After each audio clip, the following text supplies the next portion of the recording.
Alright guys, I'm going to show you some evening farm chores on a 2+ acre farm. First, after getting off work, I need to turn on the water. I walk over to the right side here, take a look at the water that my goats have. Looks good. There's a couple of them right here hanging out. I take a look at the left side here, check out the water in this Home Depot bucket. Looks alright. I usually try to get a good look at my goats. Here's my two newest ones. They look good. No one looks hurt or sad. I've got two others somewhere else, but this is very forest. All right, I found everyone else up by the front of the property near my makeshift barn. Yes, this is a $250 barn. It's a tarp shed in a box. Here's my two other goats. And here's my two sheep. Well, at least one of them. The other one is out of view here, but right behind the shelter there. Go in here and take a look at them.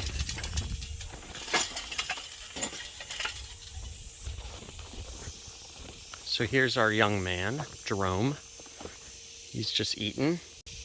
Here's our sweet lady, Belle. She's hanging out with her boy. She's eating a lot. You are getting big.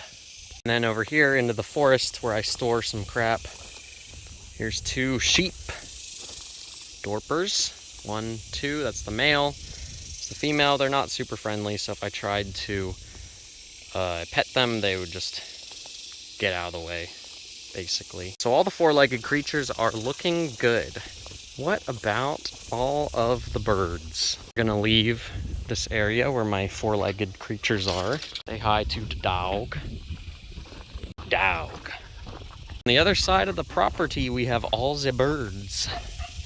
The many birds. And dog. Go into this ratchet fence here. And we're gonna go down here. This is one chicken coop. Here's 4 baby chickens. Well, they're pullets at this point. Here's my rooster. It is 112 degrees today, so everyone is breathing heavy. I usually look at this water, see if it's dirty. I just refilled this a couple hours ago, so it looks okay to me. It's not muddy. The food inside that coop there is looking okay. My quail, they're looking all right. They've got water. I think they've got food. I need to pick up some eggs in there. I'm gonna open this up. Sometimes they try to fly. This is kind of a pain. I need to fix this. There's one egg. Do not fly, do not fly. This brown one is super freaked out, and she is going to fly on a moment's notice. Tons of eggs in here. All right, my phone stopped recording because it's so hot out that it would refuse to continue recording. So I restarted it and sprayed it with cold water. I'm also gonna spray these chickens and ducks a little bit. It's 112 out, so even though it's shady, it's still super hot. And so what I do often is I just spray around their favorite hangout spots and create these little mud puddles where the chickens often stand to cool their feet off, which cools the rest of their body off. Next, over to the pool. Here's my geese. Here's some more ducks. So, got a lot going on here. Baby ducks, baby geese, etc. Believe it or not, I filled this pool up this morning. I like to only fill it up once per day so as not to waste water. It looks nasty, but it is really not that bad. So I will refill it in the morning. I usually dump it once a day and fill it back up, so it's a huge waste of water. These guys are beggars. They want mealworms. They're begging.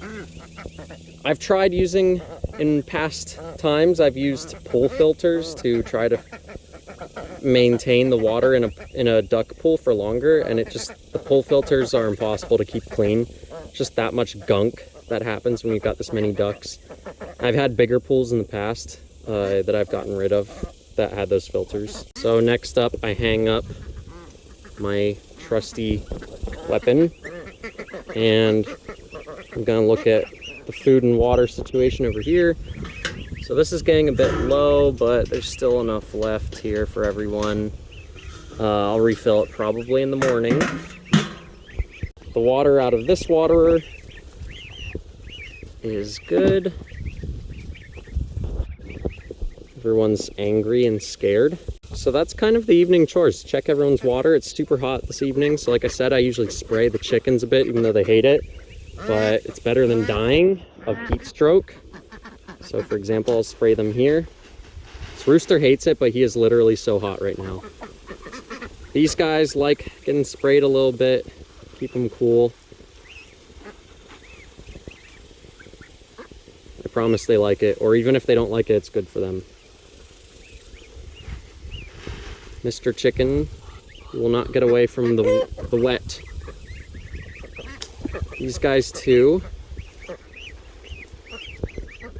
Finally, I get to go inside. My phone died, or didn't die, but it kicked me off again because of the overheat. I put up the eggs that I collected. So here's a chicken egg I collected off camera. I'm feeling in my pocket right now and I feel a broken quail egg. So I give it to the dog.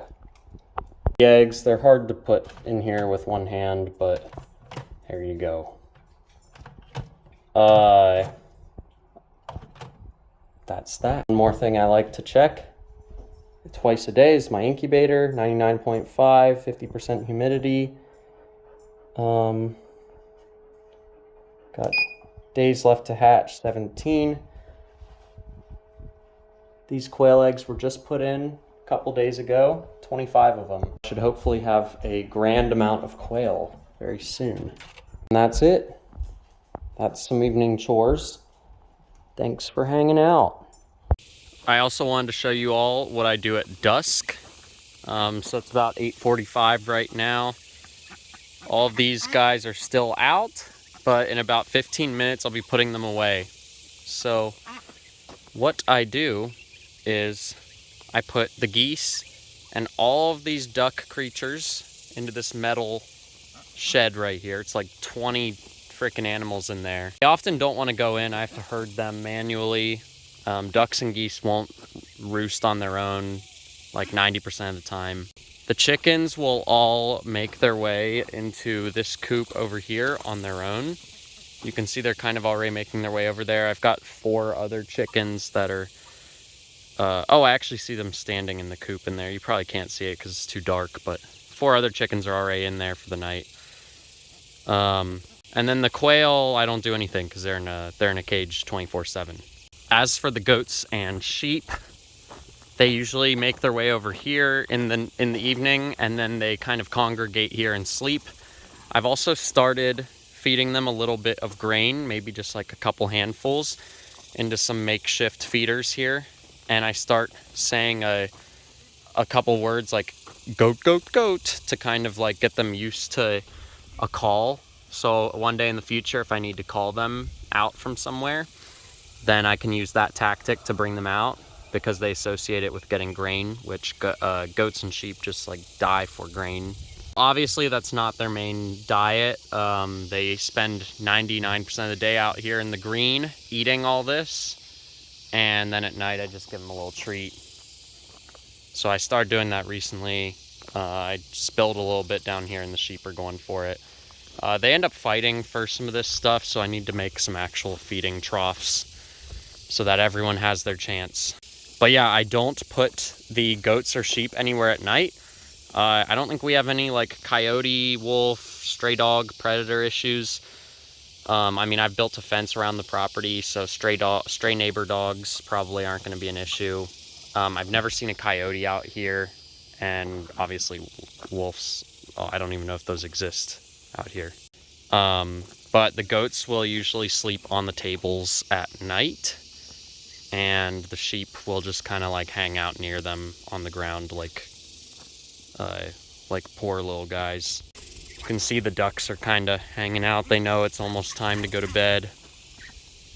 And they usually hate that part of the evening because they get really scared when I start forcing them to get in their coop. Ducks don't like to be herded. They're just not very smart. But yeah, that's kind of the evening schedule for these guys. It's pretty easy in the evenings. The only predator issues I've had are snakes trying to eat my quail, which I've had to reinforce my coops with.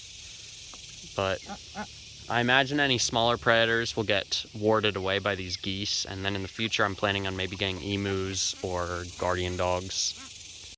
Here are all the goats again hanging out. I've got a new one in the back here named Basil. She's the smallest. She's black, so it's hard to see her right here. I thought she looked cool, but she's kind of the ugly duckling of the group in the sense that these two right here are like the alphas. The boy is the brown one, Jerome, and the girl is Belle, the white one. That white one in the back is Cassie, and I got her a few weeks ago, and she's integrated pretty well, but then this black one here didn't integrate really well, and so I split them up and put this new black one with that white one in the back inside this chicken area for a few days to get them to bond, and that seemed to work really well. Now she's kind of with the group, and I have plans to get more sheep at some point when I have a little bit more money. I'll probably buy a few of them. Since all I have right now is a male here and a female here, so they're kind of on their own, although they hang out a lot with the goats.